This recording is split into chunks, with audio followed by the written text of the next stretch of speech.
Hey guys, what's going on? Let's get a video done tonight. I know it's been a long time, I apologize. A lot of stuff going on, trying to get some projects wrapped up. Anyways, going to show off a few of these knives tonight. Some of these you've already seen in the same configuration, but just kind of want to show off these to their owners. And show off this, first of all. This is the Boker Albatross. It is a collaboration with Jens Anso. I think Boker did a really good job on this knife. At least this particular example right here. The blade is nice and centered. The action is very nice. The lockup is very nice. Just a real thick, stout blade.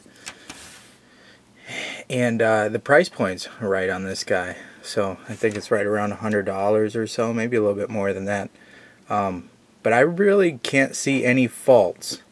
I know Boker kind of has the infamous, kind of hit or miss. But this particular example looks like a hit.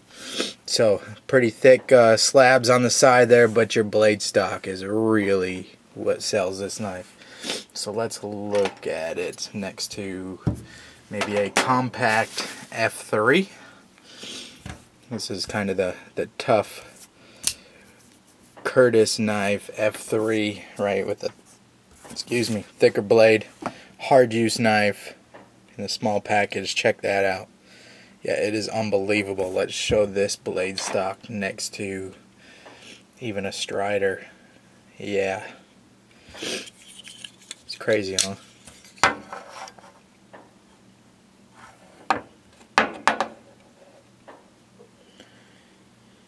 So I don't see how you could possibly break this knife. Lockup is very sturdy, no wobble, no slip at all. It's solid and very impressive. Can get a full 4-finger grip on here, and if you want to, you can use this little shelf area to kind of choke up, almost as a choil, but there's no kind of guard or anything in there. I'm gonna be like a real choil, 50-50 choil, so 50 of the choils on the blade tang and 50 on the handle. It's not quite that friendly, but you could certainly use that space to put your 3 fingers on the back, and this 1 finger here if you had a little fine task or had to pry something. Your thumb kind of slides up there. I think it's a nice little knife. Definitely worth $100 and some odd. And definitely made cooler with the Blue Nuke service, right? Very impressive. I might have to pick one of these up. Of course, Jens Anso design, very funky looking and very unique. You can tell his designs from across the room, no matter what he does. So, kind of a cool look. So that's that. I don't want to spend the whole video on this, but this is the main reason why I was making this video. I was very impressed with this knife, and I love the way it come out. Of course, you guys know all the nuking stuff by now, so I won't run over that. This is a VG10 blade, so nice blade steel on there too. The only thing I can see is you almost have to carry it tip down so that the clip actually rides up real high in the frame here. Because if you were to actually flip this clip, and it is tapped and drilled so that you could carry it tip up, but I don't know why these screws are not way up here.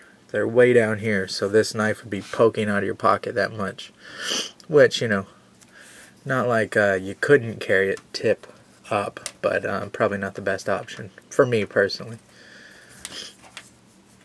And I'm not really a tip down guy. Maybe I would just carry this loose in my pocket. I don't know.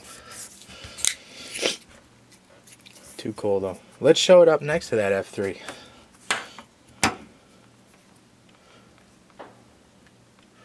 I have an F3 review coming up real soon.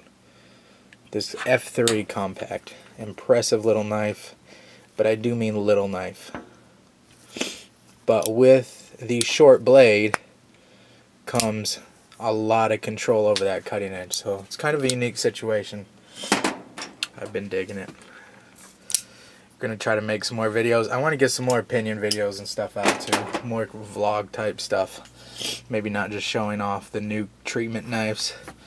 But anyways, this is a good excuse to make a video, to come back into it.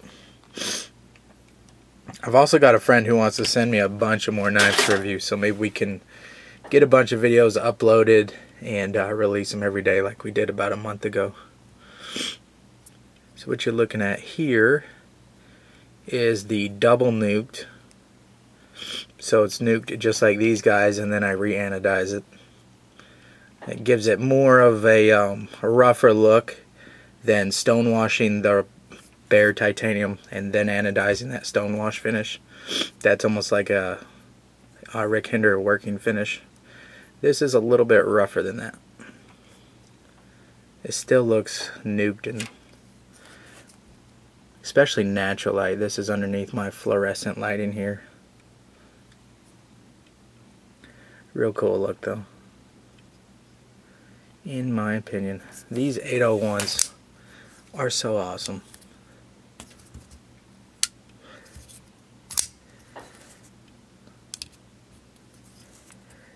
And I have done a bunch of them now, and they're all just so consistent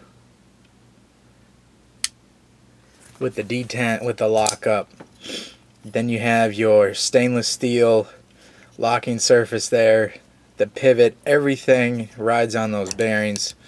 Again, detent, blade centering, very, very impressive knife, and they're definitely a great platform to work off of for custom work. I see a bunch of guys are making some really cool ones.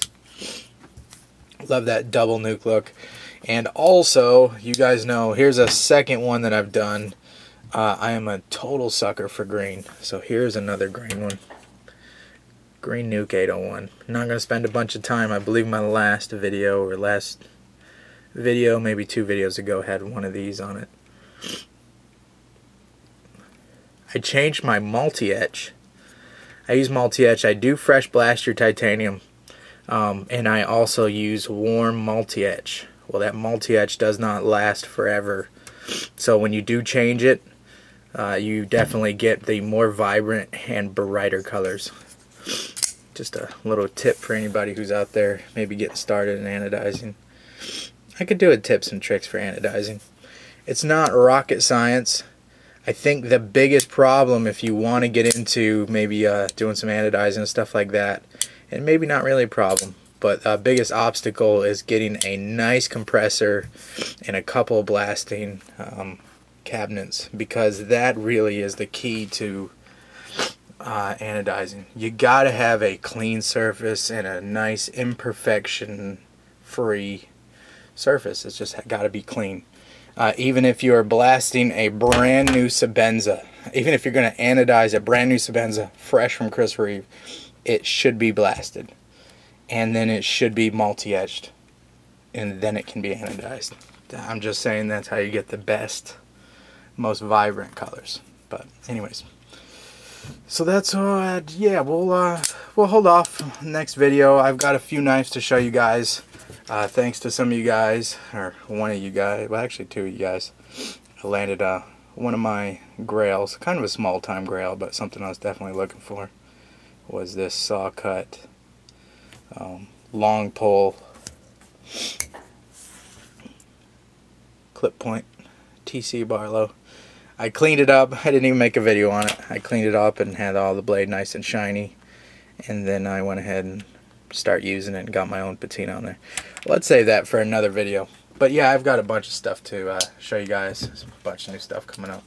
I don't think I showed off the tail. Alright, I've got a bunch of stuff. Let me go make another video. Stay tuned, guys. Lots of stuff coming up, and have a few opinion pieces that I just have some stuff on my mind, and we'll be uploading that real soon. That's it, guys. Thank you for hanging out. See ya.